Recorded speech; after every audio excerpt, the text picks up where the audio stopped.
এটার অল্টারনেটিভ আমি এখন কি করতে পারি যা করলে আমার কিছু পয়সা আসে। তবে স্যার আমি আমার একটা কথা আমি বলুন। সবাইকেই বলবো, যে সেটা, যে প্রাইমারি স্কুলের ব্যবস্থাটা সবাই নিজেরা বুঝতে পারছো। আমি বলবো লোকাল, লোকাল যতটুকু পরিচয় আছে, হোয়াটসঅ্যাপ হোক, ফেসবুক হোক, যেভাবে হোক, অন্তত লোকাল যে স্কুলগুলো আছে, পয়সা কম দেয়, সেই সমস্ত স্কুলে আপনাদের কিন্তু নিয়ে নেবে। পয়সা কম হ্যাঁ দেবে, স্যার। নিয়ে নেবে, এরকম কিন্তু চেষ্টা করতে থাকেন। আমি বলবো যে ফালতু বাড়িতে বসে না থেকে, এই যে পোস্টপন্ড হয়ে গেছে, এই যে আজকে যেমন পয়লা পয়লা এপ্রিল হলো, অনেক সেশন কিন্তু চালু হলো। আপনারা কিন্তু একটু খোঁজপত্র লাগিয়ে, পয়সা কম দিক, পার্ট টাইম হোক আর ফুল টাইম হোক, আপনারা কিন্তু একটু এই জিনিসের খোঁজপত্র গুলো লাগান। দেখেন একটা জিনিস স্যার আমি আমি বলবো, করতাম।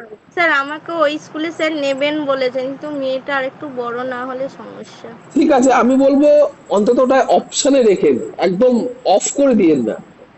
না না দেখেন স্যার, ম্যাডাম, অপশনে তো আছে। কারণ কি দেখেন, আমাদের এখানে যারা যারা জয়েন করছে, যেমন দেখেন মৌসুমী ম্যাডামের একটা অল্টারনেটিভ অপশন আছে, তারপর জয়শ্রী ম্যাডামের একটা অল্টারনেটিভ অপশন আছে, রিয়া ম্যাডামের একটা অল্টারনেটিভ অপশন আছে, পায়েল ম্যাডামের কোনো অল্টারনেটিভ অপশন নেই। অল্টারনেটিভ, সরি, পায়েল ম্যাডামেরও একটা অল্টারনেটিভ অপশন আছে, পায়েল ম্যাডাম সেলাই শেখায়। ঠিক হ্যাঁ আছে, স্যার। তা মোটামুটি সবারই কিছু অল্টারনেটিভ আছে। যেমন ছেলেটা রাহুল, রাহুল ও বাচ্চা পড়ায়। এবার ও যদি চেষ্টা করে কোনো একটা স্কুলে পেয়ে যাবে, এটা আমি বিশ্বাস করি, ও যেভাবে পড়াতে পারে।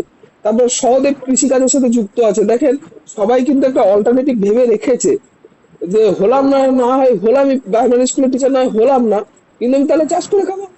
এর জন্য অনেকদিন আমি সহদেবকে পাই না, বলে স্যার আমার খুব খারাপ অবস্থা, আমার না ফোনে রিচার্জ করতে পারি না। শুনে আমার কষ্ট লাগলো, কিন্তু আমি ওকে একটাই কথা বললাম, যে তোমার জন্য আমি একটা সুবিধা করে দিতে পারি, তুমি অ্যাটেন্ড করতে পারো না ঠিক আছে, কিন্তু ইউটিউবের মাধ্যমে তুমি আমাদের এই আলোচনাগুলো শুনতে পারো, আমরা পোস্ট করে দিই, আমাদের পুরো ওই সাজানো আছে, ওই অনুযায়ী পোস্ট হতে থাকে, হয়তো আপনারাও দেখবেন, আপনারা গলাগুলো দেখে চিনতে পারবেন, মুখ চিনতে পারবেন না, ওইগুলো পোস্ট করে দিই, যাতে অন্তত ওরাও হেল্প পায় এগুলো থেকে।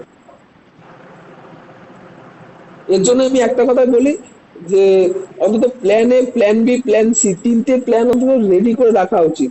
ঠিক আছে, অন্তত একটা অপশন না কাজ করলে দ্বিতীয় অপশন কাজ করতে হয়, যেন এরকম না হয় স্যার বলছি। প্রাইমারি স্কুলে চাকরি পেলাম না, আমাকে সুইসাইড করতে হলো, এরকম যেন না হয়।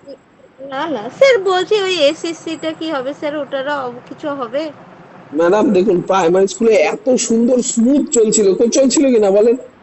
হ্যাঁ স্যার। হচ্ছিল তো, হচ্ছিল, দিনে 1000 2000 ছেলে পেলে হয়ে যাচ্ছিল, কিন্তু সেটা পোস্টপোন করে দিল। এবার তারপরে আপনি এসএসসির কথা বলছেন, মানছি আলাদা বোর্ড, ওদেরও তো কিছু মানে মেরিটস ডিমেরিটস আছে, সুবিধা অসুবিধা আছে, ওরা তো তাও ডেট ডিক্লেয়ার করেনি। ঠিক আছে, এবার আমি একটা কথা বলবো, যে আপনারা না, যদি চান, হ্যাঁ, আমার কাছে একটা অপশন আছে, সেটা হচ্ছে, যদি ঝাড়খণ্ডে পরীক্ষা দিতে চান, তাহলে সেই অপশনটা খুলছে, বুঝলেন তো? ঝাড়খণ্ডের ফর্ম ফিল আপ শুরু হবে 21শে এপ্রিল থেকে। তারপরে স্যার মাদ্রাসাটা দেখলাম নন টিচিং একটা এতে দেবে, দেখছি, মাদ্রাসাতে। দেখছি মানে বিশেষ করে পশ্চিমবঙ্গের ছেলেপেলেরাও ঝাড়খণ্ডে গিয়ে পরীক্ষা দিতে পারবে, এই অপশনটাও খুলছে। কিন্তু সেই তো আবার সেই পরীক্ষা দেওয়া থেকে শুরু হলো, মানে টেট দেওয়া থেকে শুরু করতে হবে।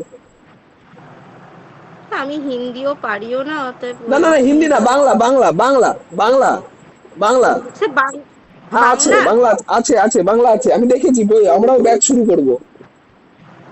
স্যার তাহলে বলেন তো অ্যাপ্লাই করবো স্যার, কবে থেকে হ্যাঁ শুরু হ্যাঁ, হচ্ছে? 21